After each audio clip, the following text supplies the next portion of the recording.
समुद्र की काली अंधेरी गहराई में 13,000 फीट नीचे साइंटिस्ट को कुछ ऐसा मिल गया है जिसने हमारे अस्तित्व पर ही प्रश्न खड़े कर दिए हैं। एक ऐसी चीज जो इतनी गहराई में होनी ही नहीं चाहिए थी, पर इसके बावजूद इसकी मौजूदगी ने हमें एक बड़ी चेतावनी दे दी है। हमने जस्ट 1 महीने पहले ही काफी खबरें सुनी थी कि डीप सी के जानवर भारी तादाद में समुद्र के बाहर निकल रहे हैं। कहीं इसके पीछे यही वजह तो नहीं थी। साल 2013 का एक दिन डीप सी साइंटिस्ट एंड्रयू स्वीटमैन और उनकी टीम गहरे पानी के जानवरों की सेहत का पता लगाना चाहते थे। उन्हें आभास था कि डीप सी के जानवरों को इस पर्टिकुलर इलाके में स्पेसिफिकली काफी खतरा हो सकता है। The Clarion Clipperton zone CCZ में, जो पैसिफिक ओशन में हवाई और मेक्सिको के बीच में पड़ता है। अब खतरा क्यों, इसके बारे में मैं आपको कुछ ही देर में बताऊंगा, मगर इसी सोच से एंड्रयू स्वीटमैन ने इस इलाके में अपनी एक खास machine automated sea floor lander को समुद्र के 5,000 मीटर नीचे भेजा। जैसे ही लैंडर नीचे पहुंचा, उसका मुंह खुला और वो गहरे पानी को अंदर खींचने लगा। एक स्पेशल चेंबर में, इसे बेंथिक चेंबर कहते हैं। ये बेसिकली एक टैंक है जो गहरे पानी को अपने अंदर कैप्चर करके, उसे आइसोलेट करके, उसे अपने अंदर लगे सेंसर्स के द्वारा स्टडी करता है। इसके जरिए उन्हें पता लगाना था कि समुद्र के इतने डीप वाटर्स में ऑक्सीजन की मात्रा आखिर कितने स्पीड में कम होती है, क्योंकि जैसे हमें सिखाया गया है, ऑक्सीजन का 80% प्रोडक्शन समुद्र की सतह पर होता है। प्लांट्स, एल्गे, फाइटोप्लैंक्टन्स और कुछ बैक्टीरियाज द्वारा फोटोसिंथेसिस प्रोसेस के जरिए, और फिर यही ऑक्सीजन समुद्र के नीचे के गहरे लेयर्स में डिसॉल्व होकर जाता है, जो मरीन लाइफ को जिंदा रखता है। यानी कि ऑक्सीजन की मात्रा धीरे धीरे समुद्र के गहरे लेयर्स में जाते जाते कम होती चली जाती है, क्योंकि नेचुरली ऊपर की सारी मछलियां उसे यूज कर लेती है। मगर अपने इसी खोज में एंड्रयू स्वीटमैन ने जो देखा वो बिल्कुल ही अजीब था। ऑक्सीजन की मात्रा कम होने की जगह पे उल्टा और तेजी से गहराई में बढ़ रही थी। सारी मछलियों के ऑक्सीजन को यूज करने के बावजूद ऑक्सीजन कम नहीं हो रहा था, बल्कि और बढ़ रहा था। अब कुछ एरियाज में तो इवन सतह के पानी से भी ज्यादा ऑक्सीजन उन्हें गहरे समुद्र में मिला। यह ऑब्जर्वेशन इतना वियर्ड था कि एंड्रू और उनकी टीम को तो पहले तो यकीन ही नहीं हुआ। उन्हें दोबारा टेस्ट करना पड़ा डिफरेंट मेजरमेंट इक्विपमेंट्स यूज करके, और अंत में फाइनली कंफर्म किया कि यस, समुद्र की अंधेरी गहराइयों में कुछ तो ऐसी चीज है जो ये अननोन ऑक्सीजन को प्रोड्यूस कर रही है। इसे नाम दिया गया द डार्क ऑक्सीजन। बट ये डार्क ऑक्सीजन आखिर प्रोड्यूस कैसे हो रहा था, और ये अब तक हमसे कैसे छुपा रह गया? क्या जो डीप सी के अतरंगी और जायंट क्रीचर्स हैं वो इस डार्क ऑक्सीजन पर डिपेंडेंट है? क्या उनकी लाइफ के एवोल्यूशन में इस डार्क ऑक्सीजन का कोई रोल रहा है? ये सारे सवाल एंड्रयू को सताने लगे, और फिर एंड्रयू की नजर एक बहुत ही इंटरेस्टिंग ऑब्जर्वेशन की तरफ गई। आपको याद है, शुरुआत में मैंने कहा था एंड्रयू को एक चिंता सता रही थी कि डीप सी के जानवर खतरे में हो सकते हैं। आखिर कारण क्या था? क्योंकि ये जो क्लैरियन क्लिपर्टन जोन है ना, ये एक बहुत ही फेमस इलाका है स्पेसिफिकली डीप सी माइनिंग के लिए। ये लिटरली अरबपतियों के पैसे छापने की मशीन है, क्योंकि रिसर्च के हिसाब से सिर्फ इस अकेले इलाके में trillions of dollars of metals and minerals मौजूद है, जिसका अगर नंबर्स में इवैल्यूएशन करें तो वो आंकड़ा आएगा करीब 16 से 17 ट्रिलियन डॉलर्स।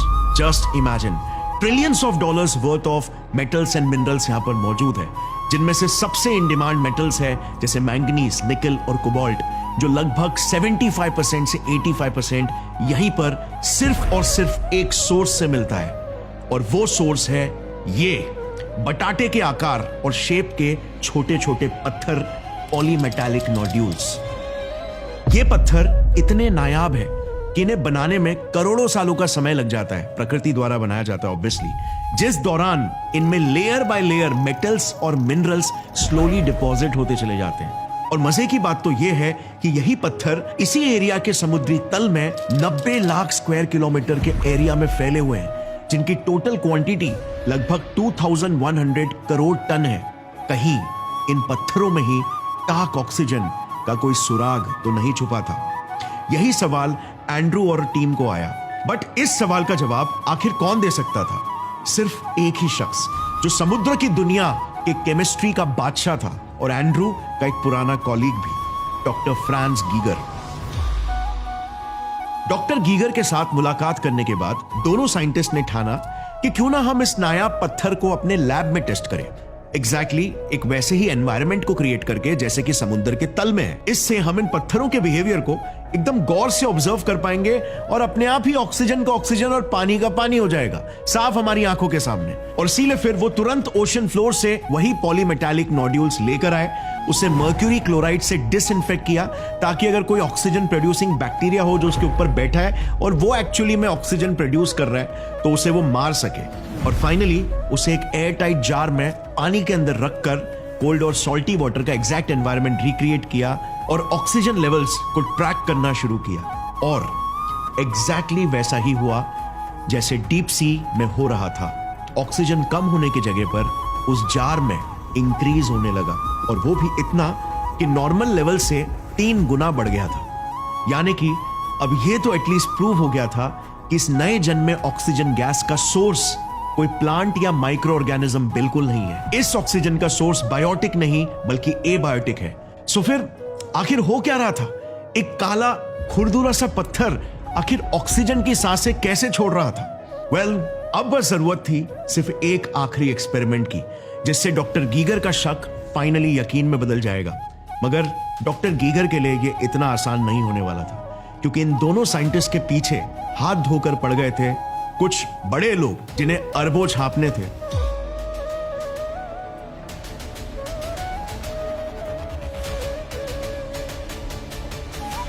कहानी को बस कुछ समय के लिए यहां पर पॉज करते हैं और मैं आपसे एक सवाल पूछना चाहता हूं। देखो, ऑक्सीजन जो गैस लिटरली हमारी जान है, हमारी आत्मा ही समझ लो, क्या इस गैस के वजह से हमारा जन्म हुआ था या फिर पृथ्वी पर लाइफ यानी कि प्लांट्स ने ऑक्सीजन को जन्म दिया?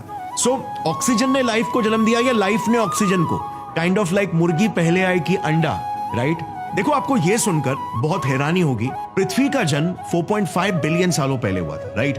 पृथ्वी पर लाइफ का जन्म सबसे पहले 3.8 से 4.1 बिलियन सालों पहले हुआ। मगर आज से बस 2.4 बिलियन सालों पहले तक ही पृथ्वी पर ऑक्सीजन की मात्रा कितनी हुआ करती थी पता है? 0.001%। और आज कितनी है? 21%। और इसीलिए तो आज हम जैसे जीव सांस ले पा रहे और हम जिंदा है। तो सवाल यह आता है कि आज से 2.4 बिलियन सालों पहले पृथ्वी पर एग्जैक्टली ऐसा क्या हुआ था कि मानो ऑक्सीजन का बॉम्ब ही फूट पड़ा। जस्ट इमेजिन करो, आज से 2.7 बिलियन सालों पहले की पृथ्वी बिल्कुल एक एलियन प्लैनेट की तरह ही दिखती थी। घना मीथेन और कार्बन डाइऑक्साइड से भरा नारंगी आसमान, बिना ऑक्सीजन के, सल्फर और आयन से भरा समुद्र जिसकी सतह पर कुछ बैक्टीरिया और माइक्रो ऑर्गेनिजम्स पनप रहे हैं इसी केमिकल के कचरे पर दावत मनाकर। इन्हीं केमिकल कचरों पर चरने वाले जीवों में जन्म होता है एक हीरो का, जो पृथ्वी की तकदीर ही बदल देगा। सियानोबैक्टीरिया। सियानोबैक्टीरिया ने एक ऐसा जेनेटिक म्यूटेशन हासिल किया जिससे इसमें खूबी आ गई कि सनलाइट और पानी का इस्तेमाल करके एनर्जी प्रोड्यूस कर सकता था, जिसे आज हम फोटोसिंथेसिस कहते हैं। मगर इसी प्रक्रिया में यह ऑक्सीजन गैस छोड़ने लगा वेस्ट के तौर पर, जिस वेस्ट ने ही पृथ्वी पर जिंदगी की दिशा और दशा दोनों बदल दी। ये जीव पृथ्वी पर अरबों की संख्या में तेजी से मल्टीप्लाई होने लगे। ऑक्सीजन की मात्रा बढ़ती चली गई, मानो पृथ्वी की जमीन और समुद्रों का एक एक इंच ऑक्सीजन की सांसें छोड़ रहा था। इससे हुआ ये कि जो बाकी के केमिकल में पलने वाले जीव थे वो मरने लग गए, क्योंकि ऑक्सीजन गैस उनके लिए जहरीली थी, टॉक्सिक थी, क्योंकि ऑक्सीजन एक्सट्रीमली रिएक्टिव है। मगर इसी बदलती प्रकृति और परिस्थिति ने फिर एक नए नस्ल के जीवों को ही जन्म दे दिया, जिनके लिए यह जहरीला ऑक्सीजन अमृत था।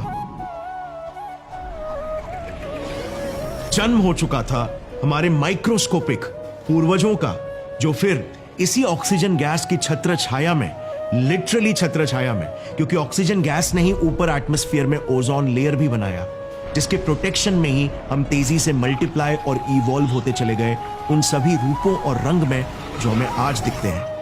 इस घटना को साइंटिस्ट ने द ग्रेट ऑक्सीडेशन इवेंट कहा, और इसी के बाद ही पृथ्वी वो ग्रह बन पाई जिसे आज हम घर बुलाते हैं। मगर अब आता है कहानी में ट्विस्ट। इस नए डार्क ऑक्सीजन का मिलना इस बात को कॉन्ट्रडिक्ट कर रहा है, राइट? क्योंकि ऑक्सीजन तो पहले से ही पृथ्वी पर मौजूद थी, एटलीस्ट पानी के डीपर लेयर्स में।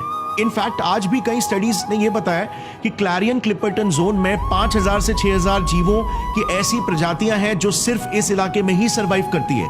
88 से 92% प्रजातियां तो इनमें से ऐसी है जो यहां के समुद्र के तल में रेंगती है, मगर हमारे लिए एकदम अननोन और अनडिस्क्राइब्ड है।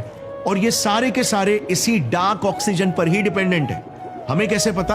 1980s में इसी एरिया में कुछ खुदाई की गई थी जस्ट टेस्ट करने के लिए, और पूरा इकोसिस्टम तहस महस हो गया। 70 से 80% जीव तबाह हो गए, इस हद तक कि आज 45 सालों बाद तक ये रिकवर नहीं हो पाए। यार, हमें ऐसा लगता है कि पूरा का पूरा डीप सी सिर्फ एक ही इकोसिस्टम है, बट ऐसा सोचना एक बहुत बड़ी गलती है। इट्स लाइक सेइंग क्योंकि मैं मुंबई में रहता हूं तो पूरी दुनिया मुंबई की तरह ही है। इंडिया में अगर बंगाल टाइगर मिलता है तो ऑस्ट्रेलिया में कैंगरू और ऑस्ट्रिच मिलता है, तो आर्कटिक में पोलर बेयर्स मिलते हैं, मगर डीप सी में तो इससे भी कई ज्यादा डाइवर्सिटी है। यहां पर एक एक ट्रेंच यानी कि गहरे सुरंगों में तक अलग अलग प्रजातियां रहती है जो सिर्फ उस दुनिया के लिए ही विकसित हुए। अब बिलीव नहीं करोगे, मगर एक ब्लू व्हेल भी अगर सतह पर मरता है ना, तो उसके 150 टन के कार्कस पर नीचे गिरते गिरते हजारों जीव दावत मनाते हैं। एक दिन के लिए नहीं, बल्कि 50 सालों तक। सबसे पहले बड़े शिकारी जैसे हैगफिश और शार्क्स उसके मीट पर दावत मनाते हैं, फिर स्कैवेंजर्स जैसे क्रस्टेशियंस, मोलस्क्स बचा कुचा मांस खाते हैं, जिसके बाद फिर वर्म्स सारा कुछ चढ़ जाते हैं, मगर अंत में जो भी हड्डियां, चर्बियां और सड़ी गली चीजें बच जाती है उस पर अब कई पुश्तों तक केमिकल खाने वाले बैक्टीरिया चढ़ते हैं जो भारी मात्रा में हाइड्रोजन सल्फाइड गैस बनाते हैं। इसे सल्फोफिलिक स्टेज बोलते हैं। और हाइड्रोजन सल्फाइड गैस तो आपको पता ही है, डीप सी माइक्रोस का बेहतरीन खाना है, जिन्हें फिर ट्यूब वर्म्स खाते हैं, जिन्हें फिर स्क्विड्स और मछलियां खाते हैं, और ये सिलसिला चलता रहता है। क्या ही घिनौनी खूबसूरती है प्रकृति की, राइट? क्या आपको पता है डीप सी में जहरीले तालाब भी होते हैं? अब जहरीले हमारे लिए ऑफ कोर्स, कई जीवों के लिए तो उनका घर, उनकी दुनिया। ये देखना, इन्हें कहते हैं कोल्ड सीप्स या फिर ब्राइन पूल्स। अब समुद्र के अंदर तालाब, अजीब है राइट? ये इसीलिए क्योंकि ये ब्राइन के बने हैं, जो कि एक्सट्रीमली नमकीन पानी होता है, 5 to 6 times more salty than sea water. और इसीलिए ये पानी सी वाटर में भी डूब जाता है क्योंकि इसकी डेंसिटी ज्यादा होती है और क्योंकि यहाँ पर ऑक्सीजन नहीं होता है, और भर भर के मीथेन, दूसरे गैसेस और मिनरल्स जमा हो गए होते हैं। ये कई जानवरों के लिए भी जहरीले होते हैं, मगर यही जहर कई बैक्टीरियाज का खाना है, जिन्हें खाने कई शेलफिशेस इस तालाब के चक्कर काटते हैं, जिन्हें फिर आगे जाकर केकड़े, श्रिम्प्स और मछलियां खाती है, एंड इवन शार्क्स। ये टिपिकल एग्जाम्पल है कि कैसे एक छोटा सा भी इकोसिस्टम एक बड़े फूड चेन को कनेक्ट करता है, जिस पर कई जीवों की जानें निर्भर करती है, वो भी कई दशकों और सदियों तक। और अब अगर हम बात करें पॉलीमेटालिक नोड्यूल्स की, जो यही डार्क ऑक्सीजन प्रोड्यूस करते हैं, एक बड़ा इकोसिस्टम क्रिएट करते हैं, तो 1980s के माइनिंग ऑपरेशंस ने ये ऑलरेडी प्रूव भी कर दिया है, 70 से 80% जीवों और इनके इकोसिस्टम्स को तबाह करके, जो आज 45 साल बाद तक भी रिकवर नहीं हो पाए। मगर अफसोस की बात यह है, इतने सारे क्लियर सबूतों के बाद भी पता है एक पावरफुल लॉबी खड़ी हो चुकी है जो इसे खुलेआम डिनाई कर रही है, जैसे द मेटल्स कंपनी टीएमसी। यार, सबसे आयरॉनिक बात पता है क्या है? यही टीएमसी कंपनी ने खुद साइंटिस्ट के जरिए डीप सी के इनिशियल रिसर्च को करवाया था, मगर जब कड़वी सच्चाई बाहर निकल कर आई तो फिर इसे पूरा दबाने की कोशिश की। टीएमसी ने उन दोनों साइंटिस्ट की खोज को फ्लॉड और मिसलीडिंग बताया, और इवन नेचर जियोसाइंस जर्नल, जो कि एक proper peer reviewed scientific journal है, उसे तक दोषी ठहराने लगे। क्या इन अरबपतियों और कंपनियों के लिए डॉलर्स समुद्र के नाजुक फेफड़ों से भी ज्यादा जरूरी है? वेल, इन्हें रोकने का बस सिर्फ एक ही तरीका था, और वो इन दोनों साइंटिस्ट के बस में था। सो अब तक एंड्रू स्वीटमैन और डॉक्टर फ्रांस गीगर, इन दोनों साइंटिस्ट ने ये तो प्रूव कर दिया था अपने लैब एक्सपेरिमेंट्स के जरिए कि ये मेटालिक नोड्यूल्स वाकई में ऑक्सीजन गैस रिलीज करते हैं, मगर उन्हें बस अभी उसके पीछे का एग्जैक्ट मैकेनिज्म प्रूव करना था कि किस मैकेनिज्म के जरिए डार्क ऑक्सीजन प्रोड्यूस हो रहा है। सो ये दोनों साइंटिस्ट आखिर ये कैसे कर पाते? वेल, डॉक्टर फ्रांस को याद था कि उन्होंने बहुत पहले एक बार लैब एक्सपेरिमेंट के जरिए यह प्रूफ करके बताया था कि समुद्र का नमकीन पानी कुछ खास हालातों में जंग लगे मेटल्स के साथ इंटरैक्ट करके इलेक्ट्रिसिटी यानी कि बिजली पैदा कर सकता है। यस, एक अंडर वाटर बैटरी की तरह। सही हालातों में ये एक सिंपल टाइप के रिएक्शन को क्रिएट कर सकते हैं, जिस रिएक्शन के बारे में हमने बचपन में भी पढ़ा है, वाटर यानी H2O को दो पार्ट्स में जो स्प्लिट कर सकता है, हाइड्रोजन और ऑक्सीजन में। मैं बात कर रहा हूं इलेक्ट्रोलाइसिस की। सो कहीं ये अंडर वाटर पॉलीमेटालिक नोड्यूल्स भी इसी रिएक्शन के जरिए ऑक्सीजन को तो रिलीज नहीं कर रहे हैं? क्या समुद्र की अंधेरी गहराइयों में अरबों अंडर वाटर बैटरीज छुपे हुए हैं जो यही डार्क ऑक्सीजन को प्रोड्यूस कर रहे हैं? Sounds weird, right? वेल, इसे टेस्ट करना बहुत ही जरूरी था, जिसके लिए वंस अगेन दोनों साइंटिस्ट ने इन पत्थरों के सैंपल्स को लैब में लाया और उन्हें गहरे समुद्र की तरह एक एनवायरनमेंट वाले नमकीन पानी में डाला। मगर इस बार उन्होंने उन पत्थरों की सतह पर दो इलेक्ट्रोड्स लगाकर उसे एक वोल्ट मीटर से मेजर किया and they were shocked. I mean both emotionally and literally, क्योंकि 0.95 वोल्ट्स की इलेक्ट्रिसिटी वाकई में प्रोड्यूस हो गई। बट आखिर कैसे? वेल, जस्ट एकदम शॉर्ट में आपको फिजिक्स के कॉन्सेप्ट का रिवीजन करवा देता हूं, फिर मजा आएगा। देखो, 0.95 वोल्ट्स इलेक्ट्रिसिटी का मतलब क्या होता है, और वो भी एक पत्थर से।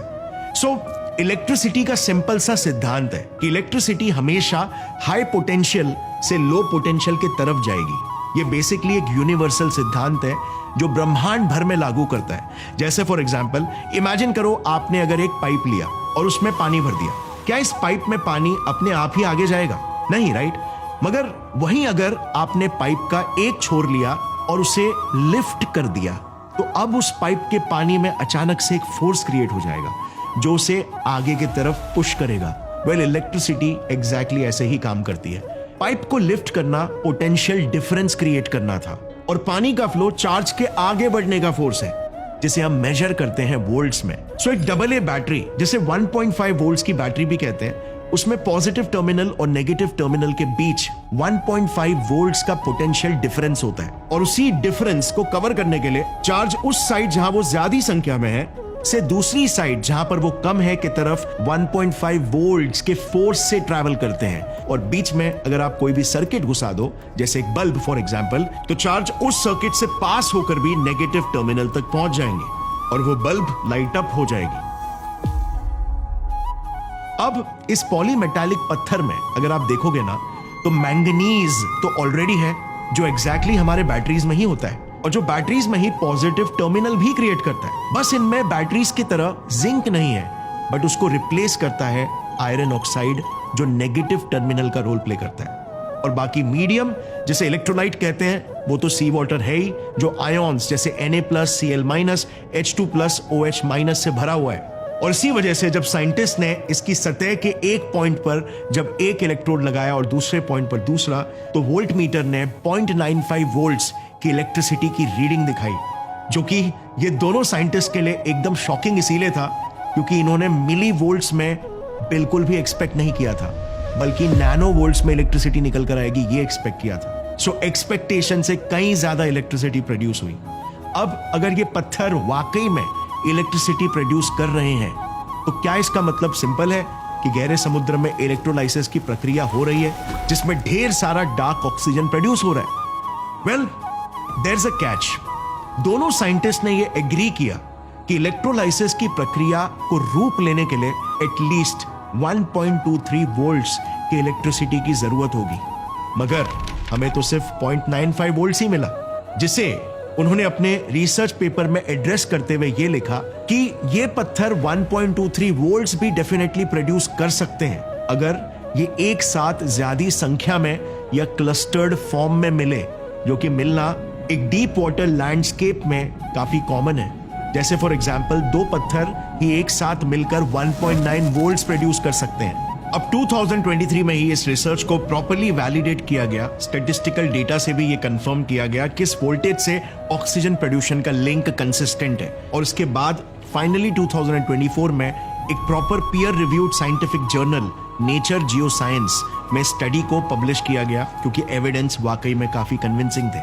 मगर सितंबर 2024 को द मेटल्स कंपनी का एक अनयूजुअली बड़ा रिप्लाई आता है, ढेर सारा रॉ डेटा और रिसर्च नोट्स के साथ, चैलेंज करते हुए कि ये डिस्कवरी बिल्कुल फ्लॉड है। उनका कहना यह था कि वो $75 मिलियन खर्च करके 12 सालों से रिसर्च को फंड कर रहे हैं एक ऑनेस्ट और सस्टेनेबल तरीके से माइनिंग करने के लिए, ताकि मिनरल्स निकालकर क्लीन एनर्जी प्रोड्यूस कर सके।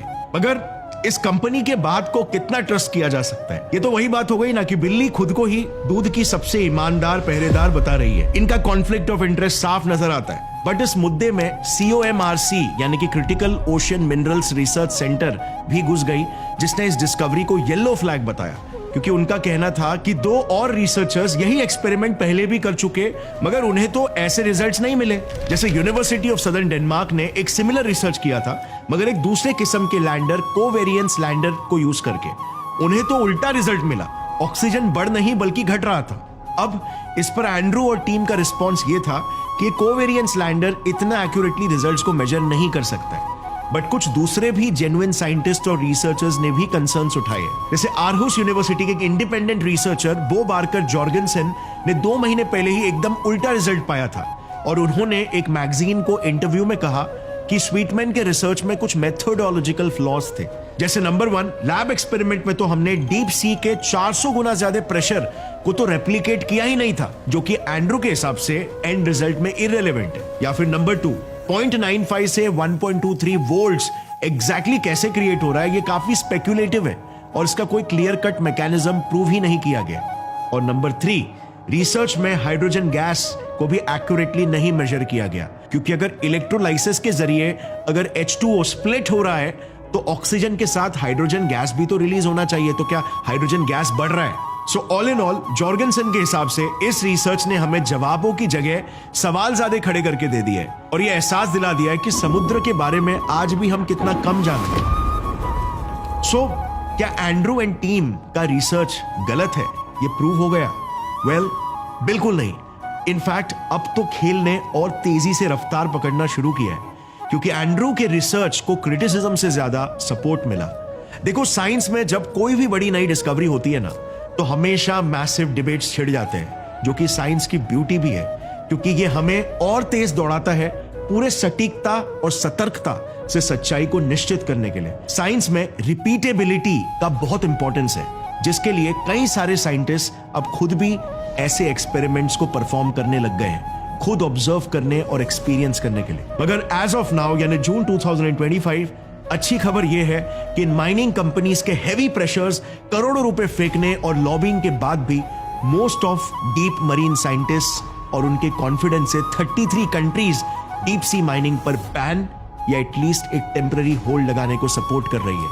और इसीलिए the international union for conservation of nature, एक ग्लोबल अथॉरिटी, ने डीप सी माइनिंग पर एक टेम्पररी होल्ड लगाकर रखा हुआ है, जब तक हम डीप सी माइनिंग से जुड़े सारे रिस्क्स को ठीक से समझ नहीं लेते। मगर कड़वी सच्चाई यह है कि डीप सी माइनिंग तो बस एक छोटा सा ट्रेलर है हम इंसानों की लापरवाही का। इस एरिया पर जरा नजर डालना, इसका साइज 2 पाकिस्तान के जितना विशाल है, मगर यह कोई जमीन नहीं बल्कि कचरे का एक ढेर है। यस, 2 पाकिस्तान यानी 3 राजस्थान जितना विशाल कचरे का एक ढेर पैसिफिक ओशन के बीचों बीच। और ये तो सिर्फ प्रॉपर ढेर है, जहां पर कचरा पानी में एक्सट्रीमली कॉन्सेंट्रेटेड और कुछ इलाकों में तो सॉलिड कॉन्सेंट्रेशन तक है। मगर इसके सॉफ्ट एजेस को भी अगर आप गिनोगे ना, तो ये इलाका इंडिया से भी बड़ा पैच बन जाता है। 2014 के एक रिसर्च ने बताया कि यहां पर एटलीस्ट 5.25 ट्रिलियन प्लास्टिक के पीसेस है, जिनका कुल मिलाकर वजन 269,000 टन है। और बस सिर्फ इस एक पैच की वजह से आप बिलीव नहीं करोगे, हर साल 1 मिलियन सी बर्ड्स और 1 लाख मरीन मैमल्स मरते हैं, या तो कुछ पॉइजनस खाकर, प्लास्टिक के ढेर में फंसकर, या यहां पर नायलॉन के भटके हुए फिश नेट्स में अटक कर। और सबसे कंसर्निंग बात तो यह है कि यह दुनिया का कोई इकलौता गार्बेज पैच नहीं है, बल्कि यह देखिए, दुनिया में एटलीस्ट ऐसे 5 मेजर गार्बेज पैचेस हैं और ना जाने कितने सारे माइनर पैचेस होंगे। यार, एक रिटायर्ड नेवल ऑफिसर और रिसर्चर विक्टर वेस्कोवो का ही एक किस्सा सुन लो। उन्होंने अपने 5 डीप्स एक्सपीडिशन में 5 ओशियंस के सबसे डीपेस्ट पॉइंट पर जाने की ठानी थी, और जैसे ही वो वहां पर पहुंचे, प्लास्टिक के बैग्स और रैपर्स ने उनका स्वागत किया। But as I continued going along the bottom, cruising around, I did see what appeared to be 1 or 2 particles of man-made matter, and one of them had a letter on it, printed. Just imagine, पानी के 11 kilometre नीचे एक गहरे सुरंग में तक ये plastics पहुंच रहे। अब सबसे बड़ी प्रॉब्लम यह है कि ये प्लास्टिक्स कभी खत्म नहीं होंगे, कभी नेचुरली डिस्ट्रॉय नहीं होंगे, सदियों तक बस ये जमा होते रहेंगे, जो मछलियों और उनके इकोसिस्टम के लिए टॉक्सिक है। बताता हूं क्यों। जिस तरह हम लापरवाही दिखा रहे हैं ना, कई रिपोर्ट्स के हिसाब से 2040 तक समुद्रों में प्लास्टिक्स की मात्रा ट्रिपल हो जाएगी, यानी समुद्र में मछलियों से ज्यादा प्लास्टिक्स पाया जाने लगेगा। Just imagine. और ये तो मैंने मैक्रो यानी बड़े साइज के प्लास्टिक्स की बात की है, जिसका मतलब ये है कि समुद्र में माइक्रो प्लास्टिक्स तो और तेजी से मल्टीप्लाई होंगे। 2017 की एक स्टडी के अनुसार आज 71% सीबर्ड्स और 30% टर्टल्स के पेट में प्लास्टिक्स और माइक्रो प्लास्टिक्स पाए जा रहे हैं, जिनमें से 50% जानवर इसी के वजह से घुटकर मर जाते हैं। पोर्टलैंड यूनिवर्सिटी की एक स्टडी ने तो यह पाया कि 99% मछलियों में जो अमेरिकन खा रहे थे माइक्रो प्लास्टिक्स के अंश मिले। एक और एक रिसर्च ने तो 100% मछलियों के सैंपल्स में यही माइक्रो प्लास्टिक्स पाए। आज इसी वजह से हालत ऐसी हो गई है कि एक एवरेज इंसान हर साल खाने और पीने में 78,000 से 2,11,000 माइक्रो प्लास्टिक्स के अंश कंज्यूम कर रहा है। आप बिलीव नहीं करोगे, यूनिवर्सिटी ऑफ न्यू मैक्सिको के एक रिसर्च ने जब 51 ब्रेन सैंपल्स पर रिसर्च किया, तब पता चला हर एक ब्रेन सैंपल्स में एक क्रेडिट कार्ड से भी ज्यादा मात्रा में प्लास्टिक मिला। यस, ब्रेन के मास का 0.5% जो आता है 6 से 7 ग्राम्स प्योर प्लास्टिक, एक क्रेडिट कार्ड जितना सिर्फ आपके दिमाग के अंदर। सोचो फेफड़ों, किडनीज और दूसरे ऑर्गन्स में कितना होगा। और नोट, ये टेस्ट तो अमेरिकन्स पर किया गया था। इंडियंस में, आप में और मेरे में ये प्लास्टिक की मात्रा बिल्कुल हो सकता है इससे कहीं ज्यादा एक्सीड करती है, क्योंकि we all know it, India में कोई रेगुलेशंस ही नहीं है, ना हवा, पानी, खाने, किसी में भी नहीं।